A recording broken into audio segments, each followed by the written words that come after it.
वन्देऽहं श्रीगुरो श्रीयुतपदकमलं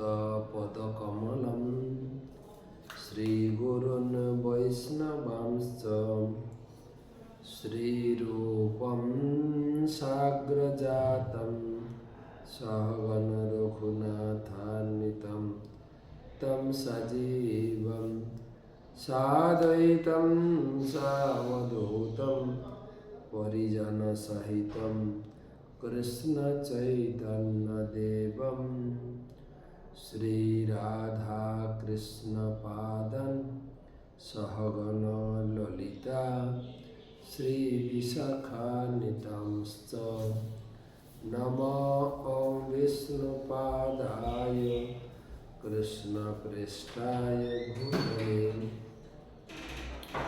श्रीमते भक्तिवेदान्त स्वामिनिति नामिने नमस्ते सारस्वते देवे गौरवाणी प्रचारिणे निर्विशेषशून्यवादी पाश्चात्यदेशतारिणे आजनुलम्बितभुजौ कनकावदातौ सङ्कीर्तनैकपितरौ कमलायताक्षौ विश्वम्भरौ द्विजवरौ जुगधर्मपालौ वन्दे जगत्प्रियकरौ करुणावतारौ जय श्रीकृष्ण चैतन्य प्रभु नित्यानंद श्री अद्वैत गदाधर शिवासदि श्री गौर भक्तबिंद हरे कृष्ण कृष्ण कृष्ण हरे हरे हरे राम राम राम हरे हरे। ओम नमो भगवते वासुदेवाय ओम नमो भगवते वासुदेवाय ओम नमो भगवते वासुदेवाय। नारायणं नमस्कृत्यं नरं चैव नरोत्तमं देवीं सरस्वतीं व्यासं ततो जयमुदीरयेत्। जत्पादपङ्कजपलाशविलासभक्त्या कर्माशयं ग्रथितमुद्ग्रथयन्ति सन्तः तदन्नरिक्तमतयो जतयोऽपि रुध्य शतगुणास्तमरणं भज वासुदेवम्।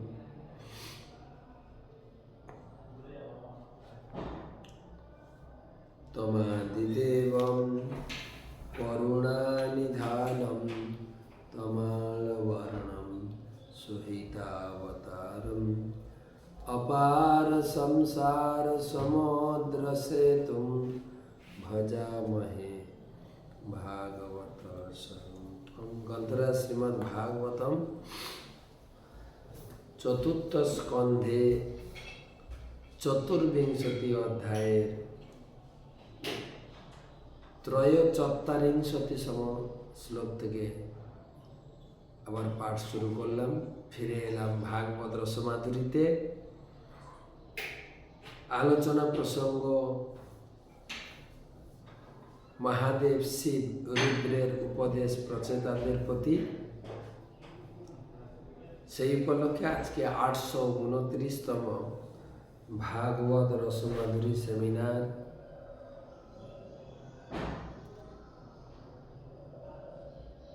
প্রথমে গুরুপাদ পদ্মে প্রণাম নিবেদন করে তার অহেতুকি কৃপা আশীর্বাদ প্রার্থনা করি। নমো ওং বিষ্ণুপাদায় কৃষ্ণপৃষ্ঠায় ভূতলে শ্রীমতে জয়পতাকা স্বামিনিতি নামিনে।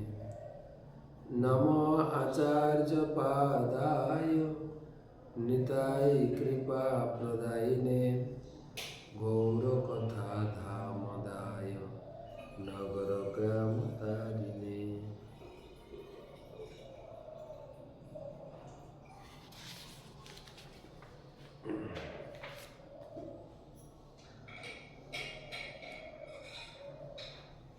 ভাগবত মাহাত্ম্য।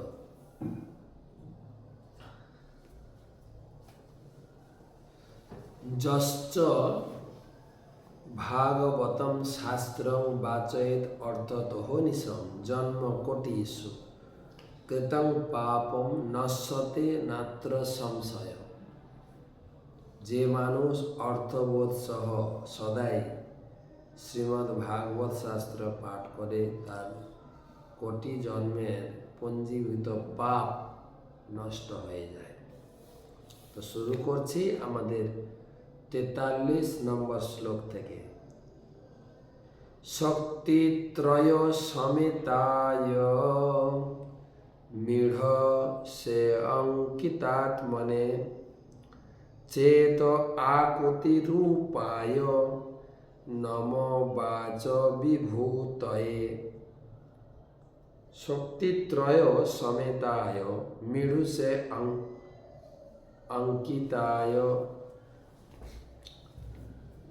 अंकितात्मने चेत आकृति रूपाय नम वाच विभूतये। हे भगवान, महादेव शिव পঞ্চতত্ত্বের সামনে ভগবানকে বলছেন, ভগবানের প্রার্থনা করছেন, হে ভগবান, আপনি কর্তা, আপনি করণ, আপনি কর্মের পরম নিয়ন্তা। তাই আপনি দেহ, আপনি মন ইন্দ্রিয়ের নিয়ন্তা, আপনি অহংকারের পরম নিয়ন্তা রুদ্র, আপনি হচ্ছেন জ্ঞান ও বৈদিক নির্দেশ অনুসারে কর্মের উৎস। সর্বকারণ কারণ। ব্রহ্মা এক কথায় বলেছেন সর্বকারণ কারণ, সব কিছুর কারণ। গীতায় ভগবান বলেছেন সূর্য রূপে আমি তাপ দিয়ে ফসল উৎপন্ন করি, আমি আগুনে ফসলটাকে পরিপাক করি, আবার তুমি খাওয়ার পরে তোমার জঠরাগ্নিতে বসে আমি পরিপাক করি। সব জায়গায় ভগবানের হাত। অনেক লোক বলে, কাউকে যদি একটু নিষ্কর্মা দেখে মনে হয়, সঙ্গে সঙ্গে বলে তুমি কি ঠুঁটো জগন্নাথ? হ্যাঁ, মানে জগন্নাথের হাত নেই তো? কিন্তু জগন্নাথের তো চিন্ময় হাত আছে, অবশ্যই হাত আছে।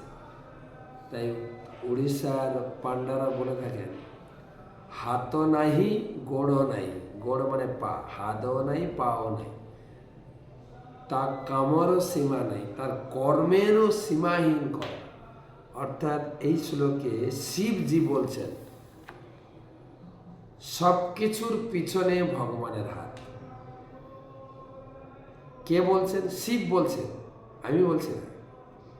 শিব বলছেন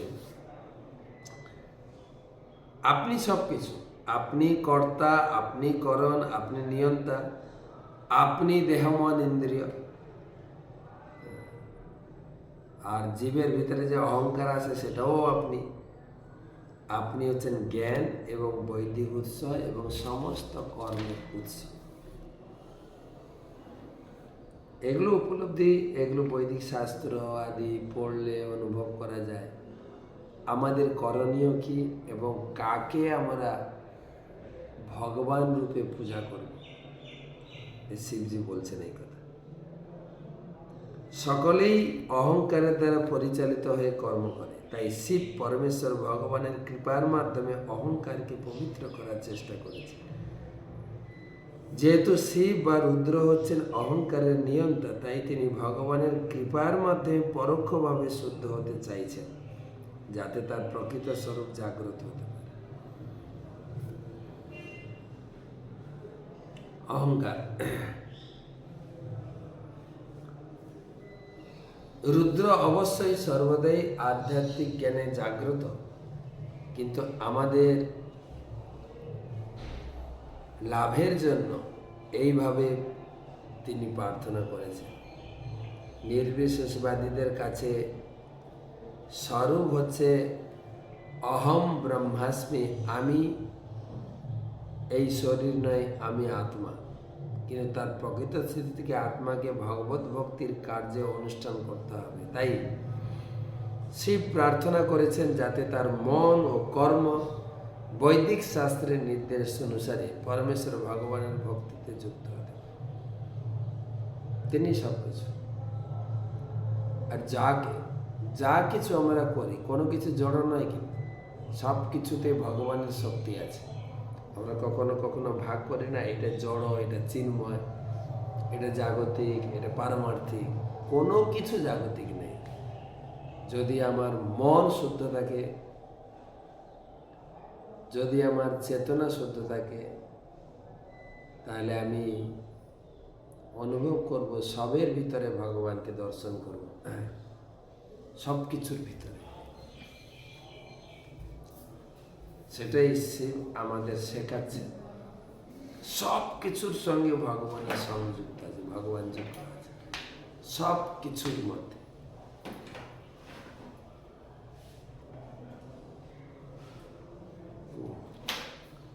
গতকালকে একটা ভিডিও ক্লিপ দেখছিলাম। আমরা জল খাচ্ছি, জলটা তো এমনি পানীয় জল। যদি ওর সঙ্গে ভক্তি অ্যাড করে দেওয়া হয়, জল হয়ে যাবে চরণামৃত। আমরা যেখানে সেখানে ট্যুর করি, ভ্রমণ করতে যাই, যদি ওখানে ভক্তি অ্যাড করা হয়, ট্যুর হয়ে যাবে পারমার্থিক ভ্রমণ, রিট্রিট। ঘর বানিয়েছেন, এত সুন্দর ঘর, ভক্তি যুক্ত করে দেবেন, ঘর হয়ে যাবে মন্দির। খাচ্ছি ভাত, অন্ন, যদি ওর সঙ্গে ভক্তি যুক্ত করা হয়, হয়ে যাবে প্রসাদ। সবকিছুর মধ্যে। বাড়ির জন্য, নিজের জন্য, সমাজের জন্য কর্ম করছি, যদি ভক্তি যোগ করা হয়ে যাবে সেবা। তাই জীবনে, এই জীবনটা, শরীরটাও যদি শরীরের সঙ্গে আমরা ভক্তি করি বা ভক্তিকে যুক্ত করি যাই, আমরা কেবল মানুষ থাকবো না, মানব থাকবো না, মহামানবে পরিণত হয়। এটাই সেই আমাদের শেখাচ্ছেন যে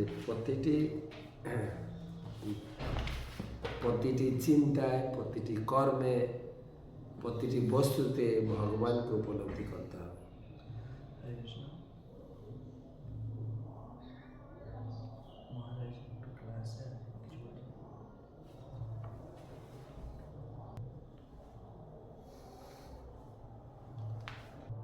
তো শিব ঠাকুর কি সুন্দর আমাদের শেখাচ্ছেন।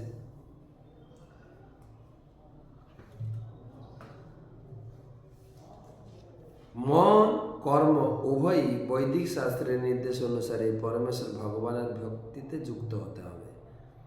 পূর্ণ জ্ঞান,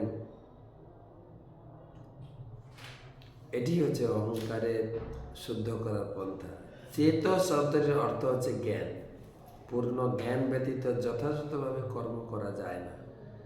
জ্ঞানের প্রকৃত উৎস হচ্ছে বাচঃ বা বেদের বাণী। এখানে বাচঃ শব্দটি বেদের বাণীকে বোঝানো হয়েছে। সৃষ্টির উৎস হচ্ছে শব্দ, এবং শব্দ যদি শুদ্ধ ও পবিত্র হয়, তাহলে পূর্ণ জ্ঞান ও যথাযথ কর্ম প্রকাশিত হবে। তা সম্ভব হরে কৃষ্ণ মহামন্ত্র, হরে কৃষ্ণ কৃষ্ণ কৃষ্ণ হরে হরে, হরে রাম রাম রাম হরে হরে কীর্তন করার মাধ্যমে। এইভাবে শিব বারংবার প্রার্থনা করেছেন বেদের পবিত্র নির্দেশ অনুসারে তার জ্ঞান ও কার্যকলাপের পরিশুদ্ধতার মাধ্যমে, যাতে তার দেহ, মন ও কার্যকলাপ শুদ্ধ হতে পারে। শিব পরমেশ্বর ভগবানের কাছে প্রার্থনা করেছেন যাতে মন ও ইন্দ্রিয় ও বাণী কেবল ভক্তির প্রতি উন্মুখ হয়। মন ভগবানের চিন্তা করো, বাণী ভগবানের কথা বলো। মন, বাণী আর ইন্দ্রিয়, হাত দিয়ে, চোখ দিয়ে, কথা দিয়ে আমরা যেন কেবল ভগবানের সেবা করি।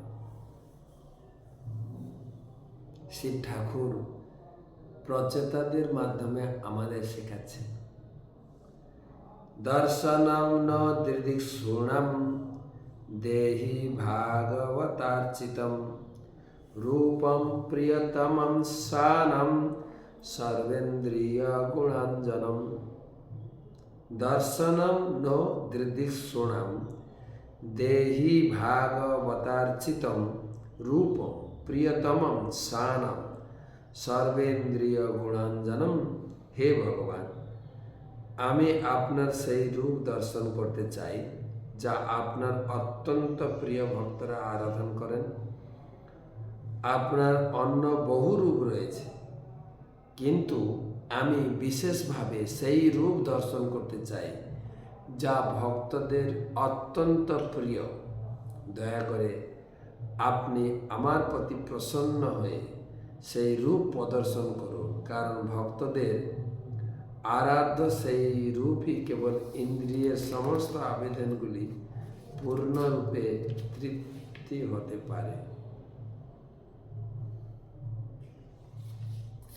কি রূপ পরে বলবেন শিব? ভক্তদের আকর্ষক দর্শন হি দিদিক্ষণা। দিদিক্ষ মানে আমি অভিলাষী হয়েছি, আপনার সেই রূপ দর্শন করব। কোন রূপ? না, ভাগবতা অর্চিত, ভক্তরা যে রূপকে পূজা করে। ভগবানের অনেক রূপ আছে, মৎস্য, কুর্ম, বরাহ, নৃসিংহ, বামন। যেই রূপে আকর্ষণ, আর সমস্ত রূপের মধ্যে ভগবান একাদশ অধ্যায়ে তিনি বললেন যে আমার সমস্ত রূপের মধ্যে এই রূপই হচ্ছে শ্রেষ্ঠ। কোন রূপ? না,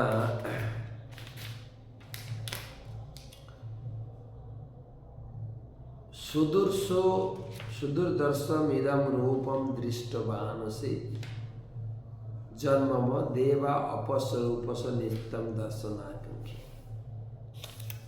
যে রূপ দেবতারা, ঋষিরা, মুনিরা দর্শন করার আকাঙ্ক্ষী। কোন রূপ? না, আমার দ্বিভুজ শ্যাম সুন্দর। আমি তোমাকে এখন দেখাচ্ছি। দৃষ্টদম মানুষম রূপম তব সৌমম জনার্দন ইদানীমস্মি সংবিত্ত সচেতা প্রকৃতিম গতঃ। মানুষম রূপ কৃষ্ণ রূপ, রাম রূপ। আর এই রূপ নাহং বেদই ন তপসা ন দানেন ন চেজ্জয়া। দানের দ্বারা, তপস্যার দ্বারা, বেদ অধ্যয়নের দ্বারা, চেজ্জয়া মানে পূজার দ্বারাও লাভ করা যায় না। কেবল কিভাবে লাভ করা যায়? ভক্তিয়া তু অনন্যাস, ভক্তির দ্বারা পাওয়া যায়। অহমেব বিধর্জুন জ্ঞাতুম, তুমি জানতে পারবে। দ্রষ্টুম, তুমি দর্শন করতে পারবে ভক্তির মাধ্যমে সেই রূপ। প্রবেষ্টুম চ পরম, পরম ধামে তুমি প্রবেশ করতে। তাই সেই রূপ আমি দর্শন করতে চাই। রূপম প্রিয়তনম সানা, তোমার ভক্তরা যেই রূপে খুব আকর্ষয়তি ইতি কৃষ্ণ। কৃষ্ণ কথার মানে হচ্ছে আকর্ষয়তি সর্ব ইন্দ্রিয় গুণাঞ্জন, সমস্ত ইন্দ্রিয়কে আকর্ষণ করে নেয় সেই রূপ। আমি সেই রূপ দর্শন করতে চাই। শ্রুতি বা বৈদিক মন্ত্রে বলা হয়েছে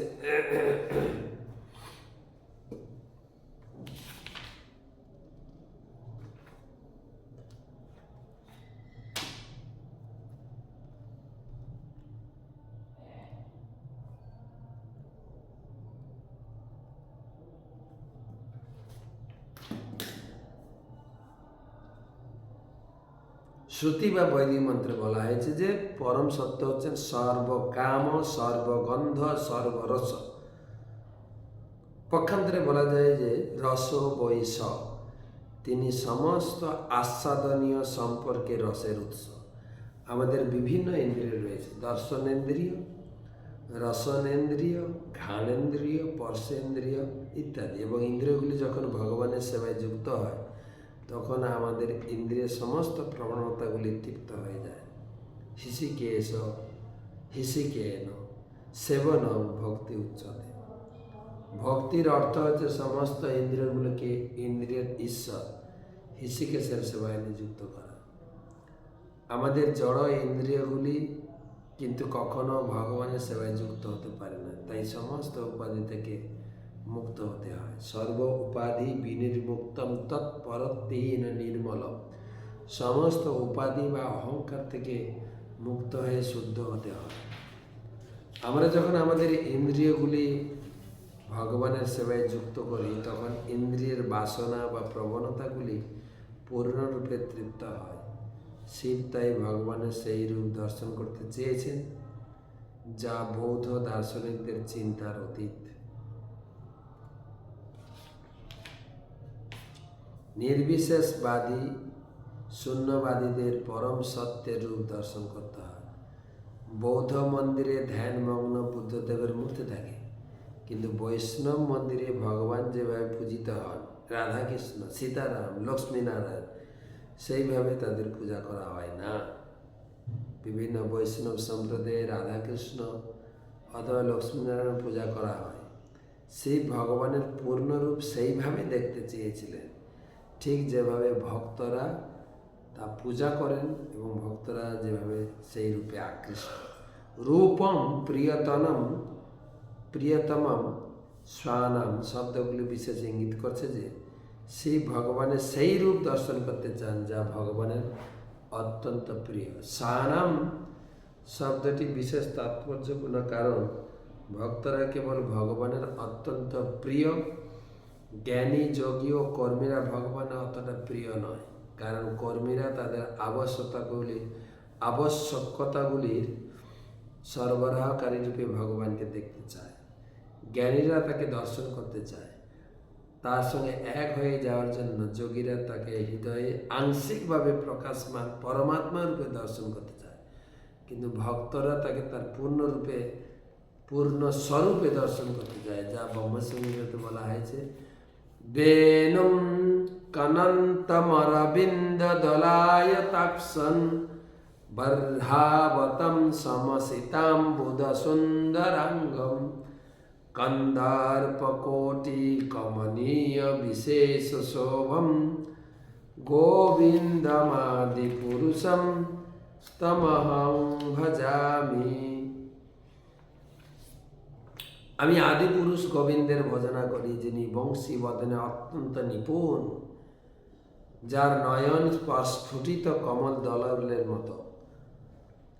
দলের মতো, তার মস্তক শিখে পুচ্ছের দ্বারা অলঙ্কৃত, যার কোটি কোটি কামদেবকে মোহিত করে। এই বর্ণনানুসারে এইভাবে শিব ভগবানকে দর্শন করতে চেয়েছিলেন, অর্থাৎ ভক্তদের কাছে তিনি যেভাবে প্রকাশিত হন সেইভাবে তাকে দেখতে চেয়েছিলেন।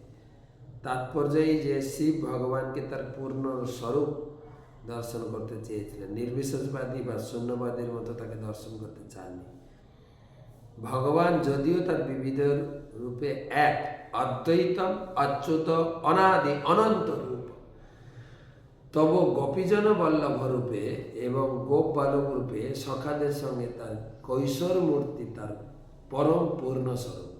তাই বৈষ্ণবগণ ভগবানের বৃন্দাবন লীলার রূপটিকে তার সর্বপ্রধান স্বরূপ বলে মনে করে। কি রূপ বলছেন এখানে দুটো শ্লোকে?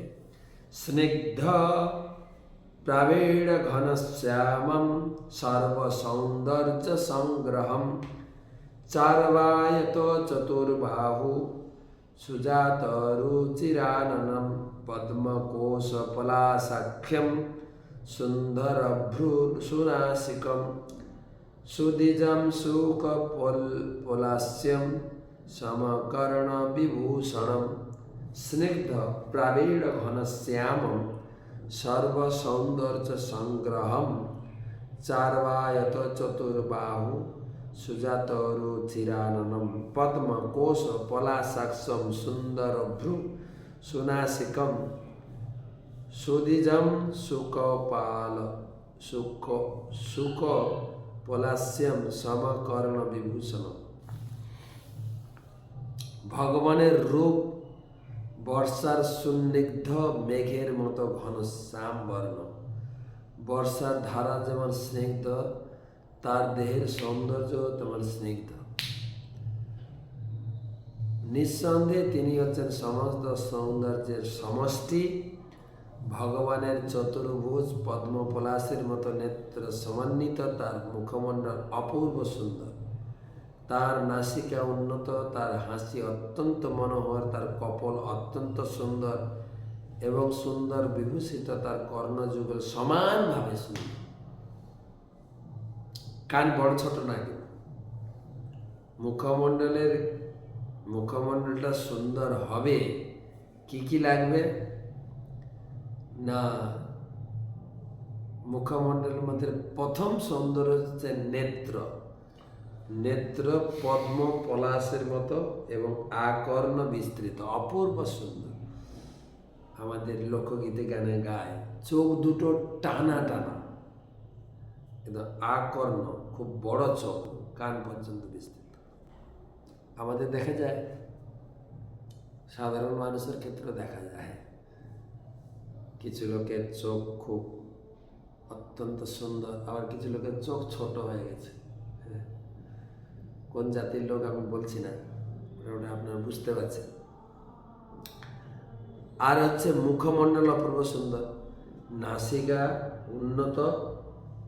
উন্নত নাসিকা, হাসি এবং কপল অত্যন্ত সুন্দর, আর কর্ণযুগল এবং সব কিছুতে আভূষণ ভগবান কর্ণকুণ্ডল ধারণ করেছে। তো এখানে চতুর্ভুজ রূপ দর্শনের জন্য শিবজি প্রার্থনা করেছে বিষ্ণু রূপে। 23 শ্লোকের উপরে অনেক বড় তাৎপর্য আছে। গ্রীষ্মের প্রখর তাপের পর আকাশে যখন ঘন কালো মেঘ দেখা যায়, তা মনকে মুগ্ধ করে। ব্রহ্মসংহিতায় বলেছেন, বর্হাপতম সমসিতা বুধ সুন্দরাঙ্গ।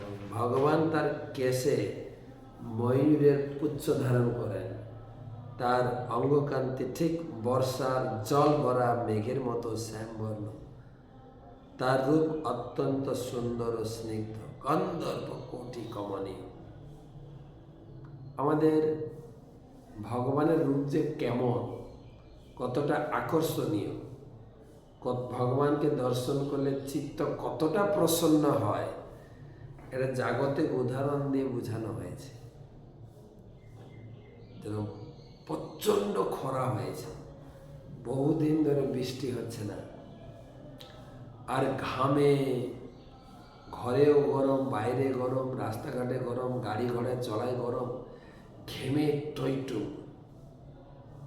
হঠাৎ যদি কালবৈশাখী মেঘ, ঘন মেঘ আসে, আর তার বর্ষার সঙ্গে ঠান্ডা বাতাস বইতে থাকে, সে যে কি আনন্দ ভিজতে থাকে যেন, এবং সুন্দর পরিবেশটা শীতল হয়ে যায়। ঠিক সেই রকম ভগবানও ঘন কালো মেঘের মতো মনকে, হৃদয়কে, শরীরকে শীতল করে যখন কেউ সেরকম দর্শন করে।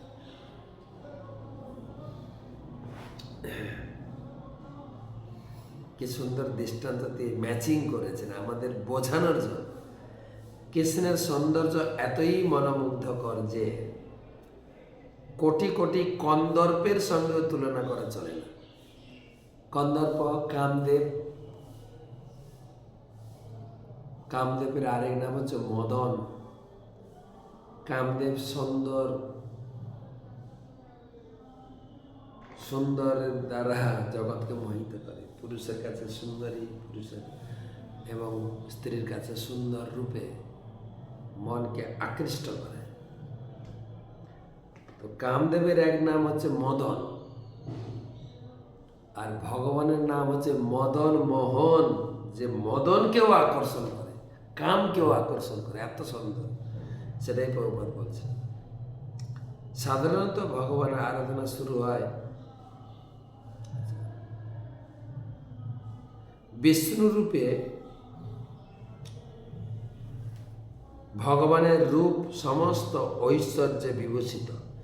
শিব তাই নারায়ণ বা বিষ্ণুর সবচাইতে ঐশ্বর্যশালী রূপ দর্শন লাভের বাসনা করেছিলেন। সাধারণত ভগবানের আরাধনা শুরু হয় নারায়ণ বা বিষ্ণুর আরাধনার মাধ্যমে, আর কৃষ্ণ বা রাধার আরাধনা সবচাইতে গোপনীয়। আমাদের জননিবাস তিনি বলছিলেন, আমরা যেই রূপেরই আরাধনা করি না কেন, বৈদিক ভক্তিতে কেবল লক্ষ্মী নারায়ণেরই পূজা করছি, আর রাধাকৃষ্ণের আরাধনা সবচাইতে গোপনীয়।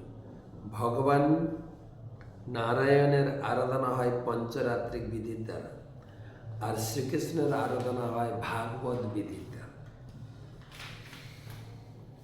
পঞ্চরাত্রিক বিধির দ্বারা ভগবানের পূজা না করে কেউ ভাগবত বিধির দ্বারা পূজা করতে পারে না। প্রথমে নিয়ম, বৈদিক ভক্তি, বিধি মেনে চলতে, তারপরে স্বতঃস্ফূর্ত বৈদিক ভক্তি প্রকাশিত।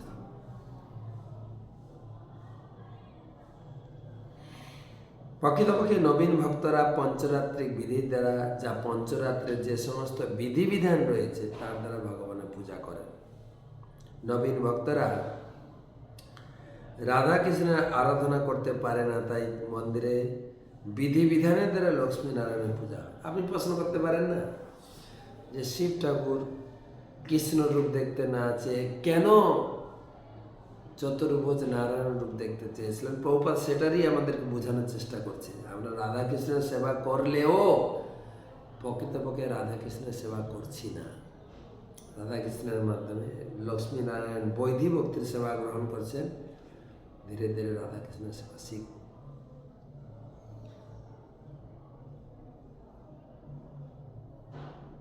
মন্দিরে রাধাকৃষ্ণের বিগ্রহ থাকলেও নবীন ভক্তরা প্রকৃতপক্ষে লক্ষ্মীনারায়ণ পূজা করে থাকে। পঞ্চরাত্রিক বিধি অনুসারে আরাধনাকে বলা হয় বিধি মার্গ, আর ভাগবত বিধি অনুসারে আরাধনাকে বলা হয় রাগ মার্গ। রাগ সেই সমস্ত ভক্তের জন্য যারা বৃন্দাবনের স্তরে উন্নীত হয়েছে। ব্রজবাসীরা, গোপিকারা, যা মা যশোদা, নন্দ মহারাজ, গোপ বালক, গাভী, অন্য সকলে প্রকৃতপক্ষে রাগ মার্গ বা ভাগবত মার্গের স্তরে রয়েছে। তারা মূলত দাস্য, সখ্য, বাৎসল্য, মাধুর্য ও শান্ত এই পাঁচটি রসে অংশগ্রহণ করেন। কিন্তু যদিও ভাগবত মার্গে এই পাঁচটি রস রয়েছে, তবু বিশেষভাবে বাৎসল্য ও মাধুর্যেরই প্রাধান্য বেশি। রাগ মার্গেও বাৎসল্য ও মাধুর্যকে উন্নত বলা হয়েছে। তবু গোপ বালকেরা বিপ্রলম্ব সখ্যে বা উন্নত সক্ষরসে ভগবান আরাধনা করে। যদিও ভগবান শ্রীকৃষ্ণ ও গোপ বালকদের মধ্যে সখ্য রয়েছে, তবু সখ্য কৃষ্ণ আর অর্জুনের ঐশ্বর্যপর সখ্য থেকে ভিন্ন। অর্জুন যখন ভগবানের বিশ্বরূপ দর্শন করেছিলেন, তখন তিনি শ্রীকৃষ্ণের সঙ্গে একজন সাধারণ সখার মতো আচরণ করার ফলে ভীত হয়েছিলেন, তাই তিনি শ্রীকৃষ্ণের কাছে ক্ষমা ভিক্ষা করেছিলেন। কিন্তু বৃন্দাবনে শ্রীকৃষ্ণের সখা গোপ বালকেরা কখনো কখনো শ্রীকৃষ্ণের কাঁধে চড়েন। বৃন্দাবনে শ্রীকৃষ্ণের সখা গোপ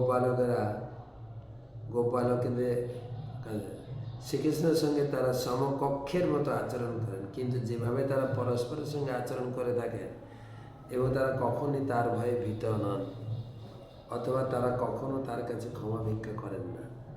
এইভাবে রাগ মার্গ বা ভাগবত মার্গে শ্রীকৃষ্ণের সঙ্গে উন্নততর স্তরে সখ্য রয়েছে, যা বিপ্রলম্ব সখ্য। সখ্য, বাৎসল্য, মধুর রসে ভগবানের সেবা বৃন্দাবনে রাগ মার্গে দেখা যায়। জিনিসটা ভালোভাবে উপলব্ধি করতে হবে। পঞ্চরাত্রিক বিধি অনুসারে আমাদের বিধি মার্গে শ্রীকৃষ্ণের সেবা না করে কিছু অসৎ প্রকৃতির ব্যক্তি এক লাফে রাগ মার্গে উঠতে চায়। এই প্রকার ব্যক্তিদের বলা হয় সহজিয়া। সহজভাবে ভগবানকে পেতে গেছে। কিন্তু আসরিক ব্যক্তি রয়েছে যারা গোপিকাদের সঙ্গে শ্রীকৃষ্ণ লীলা অনুকরণ করে তাদের জঘন্য কাম প্রবৃত্তি চরিতার্থ করতে চায়। এই সমস্ত মানুষেরা যারা রাগ মার্গ সম্বন্ধে গান লিখে বই ছাপায় তারা নিশ্চিতভাবে নরকের মার্গে এগিয়ে চলেছে। দুর্ভাগ্যবশত তারা তাদের সঙ্গে সঙ্গে অন্যদেরও সেই পথে টেনে নিয়ে যায়। কৃষ্ণ ভক্তদের অত্যন্ত সাবধানতার সঙ্গে এই সমস্ত অসুরদের সঙ্গ বর্জন করা উচিত। অত্যন্ত নিষ্ঠা সহকারে বিধি মার্গে অনুসরণ করে লক্ষ্মী নারায়ণের আরাধনা করা উচিত। যদিও মন্দিরে ভগবান রাধাকৃষ্ণ রূপে বিরাজমান থাকতে পারেন, রাধাকৃষ্ণের মধ্যে লক্ষ্মী নারায়ণ রয়েছে, তাই কেউ যখন বিধি মার্গে ভগবানের আরাধনা করেন তখন ভগবান লক্ষ্মী নারায়ণ রূপে তার সেবা। বিধি মার্গ রাগ মার্গ, বিধি মানে বিধি মেনে চলা। মঙ্গল আরতি আপনাকে করতেই হবে, ষোলমালা আপনাকে জপ করতেই হবে, আপনাকে নিরামিষ খেতেই হবে, এগুলো বিধি।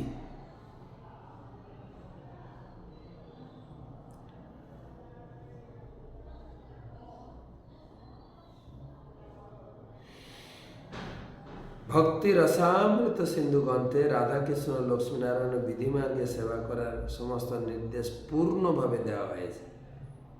বিধি মার্গে সেবা করার ক্ষেত্রে যদিও 64 প্রকার অপরাধও আছে, রাগ মার্গে এই সমস্ত অপরাধের বিচার নেই, কারণ সেই স্তরে কেবল উন্নত স্তরে অধিষ্ঠিত হয়, অপরাধের আর কোনো প্রশ্নই থাকে না। কিন্তু আমরা যদি বিধি মার্গ অনুসরণ না করে অপরাধের ব্যাপারে অত্যন্ত সচেতন না হই তাহলে ভগবত ভক্তির পথে অগ্রসর হওয়া সম্ভব হবে না।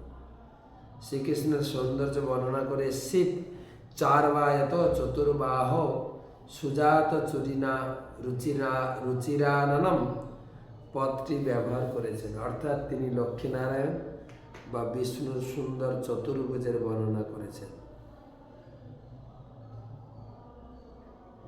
যারা ভগবান শ্রীকৃষ্ণের আরাধনা করেন তারা তাকে সুজাত চুরিনাননম বলে বর্ণনা করেন। বিষ্ণু তত্ত্বে ভগবানের লক্ষ লক্ষ রূপ রয়েছে, কিন্তু এই সমস্ত রূপের মধ্যে শ্রীকৃষ্ণের রূপ হচ্ছে সবচাইতে সুন্দর। তাই যারা শ্রীকৃষ্ণের আরাধনা করেন তাদের জন্য সুজাত চুরি রুচিরাননম শব্দটি ব্যবহার করা হয়েছে।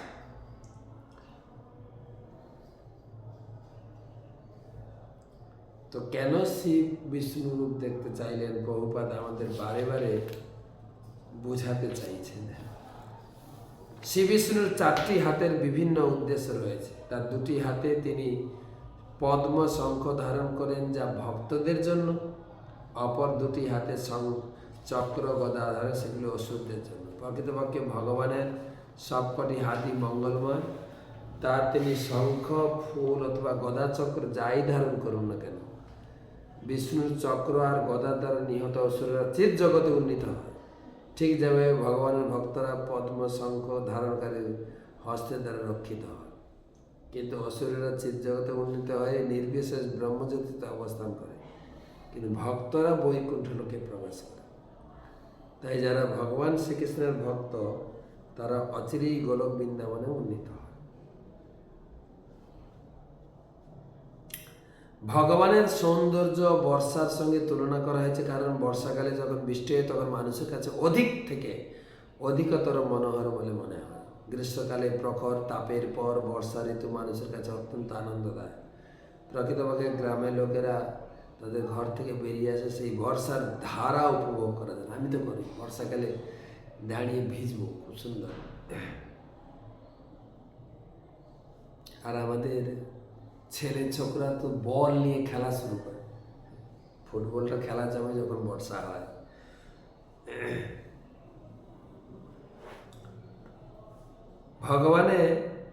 ভক্তরা ভগবানের সৌন্দর্য উপভোগ করেন, কারণ তা হচ্ছে সমস্ত সৌন্দর্যের সমষ্টি। তাই এখানে সর্বসৌন্দর্য সংগ্রহম শব্দটি ব্যবহার করা হয়েছে। কেউ বলতে পারে না যে ভগবান শরীরে কোনো অঙ্গ কম সুন্দর, তা সর্বতভাবে পূর্ণ, তা সব কিছুই পূর্ণ। ভগবানের সৃষ্টি, ভগবানের সৌন্দর্য, ভগবানের অঙ্গ ষষ্ঠ, তা সবই এত পূর্ণ যে কেউ যখন ভগবানের সৌন্দর্য দর্শন করে তার সমস্ত বাসনা পূর্ণরূপে তৃপ্ত হয়। আমরা আগেও অনেকবার আলোচনা করেছি। একবার ললিতা এসে রাধারানীর কাছে তার আনন্দ প্রকাশ করে বলছে, রাধে জানো আমি আজকে বধূকে দর্শন করে এলাম, কৃষ্ণকে দর্শন করলাম, কি সৌভাগ্য! কৃষ্ণের সমস্ত অঙ্গ এত সুন্দর আমি দর্শন করে উপভোগ করলাম। পায়ের নখ থেকে শুরু করে মাথার ময়ূর পাখা চূড়া পর্যন্ত সমস্ত অঙ্গ দর্শন করার সৌভাগ্য। রাধারানী বলছেন, ললিতা তুই অত্যন্ত ভাগ্যবতী, সৌভাগ্যশালিনী। বলে কেন, তুই তো দর্শন করিস। বলে না রে, আমি কোনো দিন কৃষ্ণের সর্বাঙ্গ দর্শন করার সৌভাগ্য আমি পাইনি।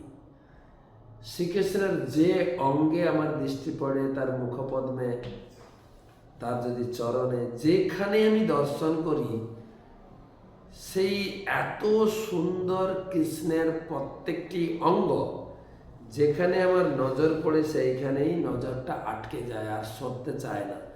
যদি চরণে নজর পড়ে, চরণ দেখতে দেখতে আমি বিভোর হয়ে যাই, আর আমার চোখ অন্য জায়গায় সরতে চায় না। তাই এখানে যে প্রভুপাদ লিখেছে যে ভগবান যে কত সুন্দর, সে উপভোগ কেবল রাধারানী কথা। আমার তো সরাসরি গেলাম, ভগবানের সাথে দেখে নিলাম, টিক টিক টিক টিক করে দিলাম, বাস চললাম। আমরা ভগবানকে দর্শন করি কোথায়? দর্শন করি না, প্রণামও করি না। সর্বসৌন্দর্য শব্দটি ইঙ্গিত করে দিয়ে জড়জগৎ, চিন্ময় জগতে, চিৎ জগতে বিভিন্ন প্রকার সৌন্দর্য রয়েছে, কিন্তু সেই সমস্ত সৌন্দর্য ভগবানের মধ্যে রয়েছে। জড়বাদী ও আধ্যাত্ম উভয়ই ভগবানের সৌন্দর্য উপভোগ করতে পারে।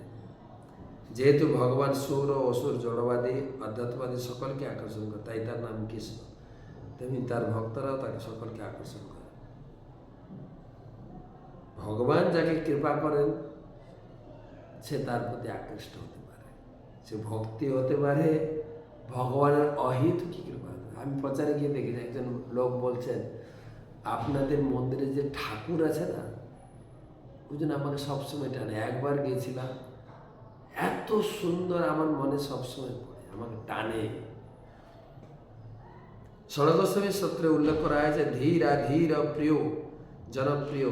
গোস্বামীরা ধীর অধীর উভয়ের কাছেই সমান প্রিয়। শ্রীকৃষ্ণ যখন বৃন্দাবনে ছিলেন তখন তিনি অসুরদের কাছে খুব একটা প্রিয় ছিলেন না, কিন্তু গোস্বামীরা যখন বৃন্দাবনে ছিলেন তখন তারাও অসুরদের প্রিয় ছিলেন। তাই ভক্তের সঙ্গে আচরণের এটি হচ্ছে ভগবানের বৈশিষ্ট্য। ভগবান কখনো কখনো ভক্তদের নিজের থেকে বেশি কৃতিত্ব প্রদান করেন। যেমন কুরুক্ষেত্রের রণাঙ্গনে শ্রীকৃষ্ণ অস্ত্র ধারণ করেন, তিনি কেবল নির্দেশ দিয়েছেন, এবং এইভাবে যুদ্ধ জয়ের কৃতিত্ব তিনি অর্জুনকে দান করেছেন। নিমিত্ত মাত্র ভব সব্যসাচী, হে সব্যসাচী, এই যুদ্ধে তুমি কেবল নিমিত্ত মাত্র। ভগবান তার সমস্ত আয়োজন করে রেখেছিলেন, কিন্তু যুদ্ধ জয়ের কৃতিত্ব অর্জুনকে দিয়েছিলেন। তেমনি কৃষ্ণ আন্দোলনের সব কিছু ঘটছে চৈতন্য মহাপ্রভু ভবিষ্যৎবাণী অনুসারে, কিন্তু চৈতন্য মহাপ্রভু তার কৃতিত্ব দিয়েছেন তার ঐকান্তিক সেবকদের। এইভাবেই ভগবানকে তার সর্বসৌন্দর্য বলে গ্রহণ করা হয়। যেরকম প্রভুপাদ সারা বিশ্বে প্রচার করলেন, আর তিনি এত সারা বিশ্বের কাছে এতটাই প্রিয়, সব লোক, সারা বিশ্বের লোক জয় প্রভুপাদ বলে কীর্তন করছে। তো ঠিক আছে, আজকে এই পর্যন্ত রাখি। আজকের প্রশ্ন উত্তর নিচ্ছি না, কালকে প্রশ্ন উত্তর নেব যদি প্রশ্ন থাকে। সবাইকে ধন্যবাদ ও কৃতজ্ঞতা জানাই। শুভরাত্রি।